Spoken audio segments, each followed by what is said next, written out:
और राधा रायगढ़ गांव में रहते हैं। वैसे तो उनके अपने घर में ही 2 वक्त का खाना पूरा नहीं पड़ता, लेकिन फिर भी श्याम हर रोज किसी न किसी नए मेहमान को दोपहर के खाने पर घर ले आता है। एक दिन राधा कहती है, ये क्या है जी, जब आपको पता है कि हमारे पास अपना पेट भरने तक का खाना पूरा नहीं होता, फिर क्यों रोज किसी न किसी नए मेहमान को घर लेकर आ जाते हो? ऐसे तो जिंदगी जीना मुश्किल हो जाएगा। मेहमानों को खिलाना पुण्य का काम होता है, इससे भगवान खुश होते हैं। तुम क्यों उसके बीच में आकर पाप की भागीदारी बन रही हो? दोबारा मेरे सामने ऐसी बात मत करना, समझी? इसी तरह राधा बहुत बार श्याम को समझाने की कोशिश करती है, पर वो हर बार एक ही बात बोलकर उसे चुप करा देता है। इन्हें समझाना तो बेकार है, मुझे ही कोई ऐसी तरकीब सोचनी होगी जिससे मेहमान अपने आप ही यहां आना बंद कर दे। राधा तरकीब सोचने में लग जाती है और इसी तरह कुछ दिन बीत जाते हैं। एक सुबह श्याम बिना कुछ बताए जल्दी घर से निकल जाता है और राधा अपने काम में लग जाती है। कुछ घंटों बाद श्याम अपने एक दोस्त के साथ घर वापस आता है। सुनो राधा, आज दोपहर के लिए 3 मेहमानों का खाना बनाकर रखना, और याद रखना उनकी खातिर में कोई कमी ना हो।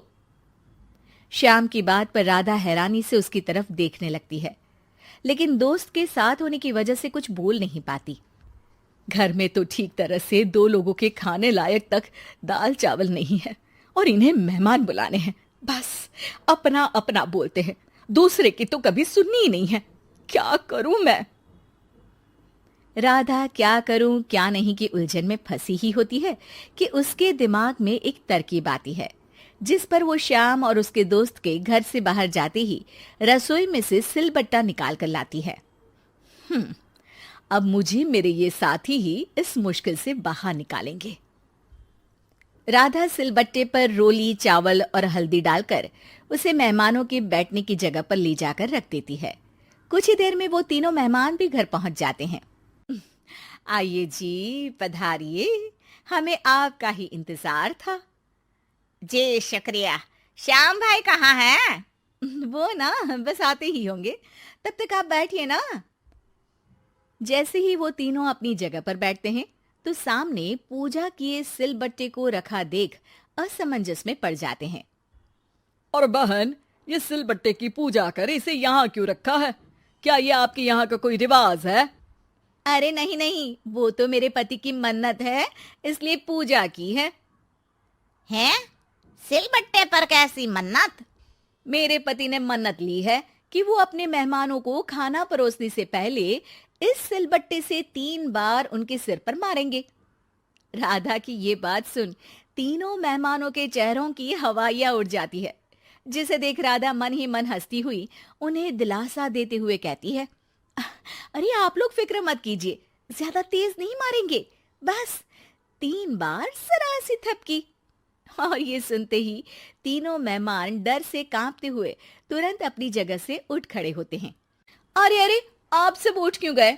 मेरे पति बस आते ही होंगे, फिर सब साथ में खाना खाइएगा। अरे जी नहीं, हमें कुछ नहीं खाना। ये कहकर तीनों मेहमान बिना एक पल की और देरी किए घर से बाहर भाग जाते हैं, जिन्हें जाते हुए घर के अंदर आता श्याम देख लेता है। अरे वाह राधा, उन तीनों मेहमानों ने तो बड़ी जल्दी खाना खा लिया। नहीं ना, बिना खाए ही चले गए। अरे वो क्यों? क्योंकि वो खाने से पहले मुझसे ये सिलबट्टा मांग रहे थे, तो मैंने बोल दिया कि मेरी माँ ने दिया है, मैं नहीं दे सकती। बस फिर वैसे ही चले गए। राधा की बात सुन श्याम गुस्से से लाल होकर उस पर चिल्लाने लगता है। तुम पागल हो क्या? मेहमान को नाराज कर दिया।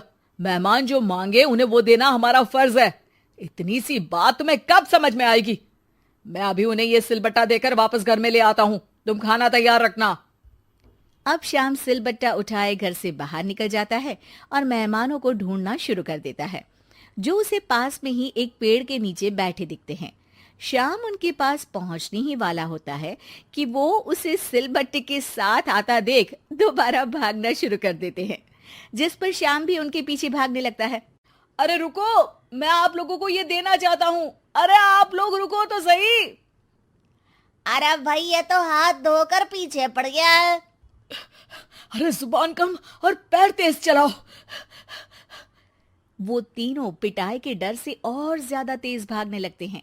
इसी तरह तीनों मेहमान आगे आगे और श्याम सिलबट्टे के साथ उनके पीछे पीछे पूरे गांव में घूमते हैं, जिससे धीरे धीरे गांव में ये खबर फैल जाती है कि श्याम दयालु और उदार इंसान तो है, लेकिन अब से वो किसी की भी मेहमान नवाजी से पहले सिलबट्टे से 3 बार उसके सिर पर मारेगा, जिसके प्रभाव से अब लोग उसके घर खाने पर आना बंद कर देते हैं। मैं तो उन्हें सिलबट्टा देने जा रहा था और लोगों को लगा कि मैं मार रहा हूं। कितना बड़ा बेवकूफ हूं। अब मेरी ही वजह से कोई यहां खाने पर आने के लिए तैयार नहीं है। इस तरह राधा अपनी होशियारी और सिलबट्टे की मदद से श्याम के मेहमानों वाली आदत से छुटकारा भी पा लेती है और घर की शांति भी भंग नहीं होती। जरूरी नहीं कि हर जंग हथियार से ही लड़ी जाए। कुछ के लिए सिर्फ दिमागी चाल ही काफी होती है, और अगर शांति के साथ अच्छे से दिमाग लगाकर सोचा जाए तो मुश्किल से मुश्किल समस्या का समाधान मिल ही जाता है।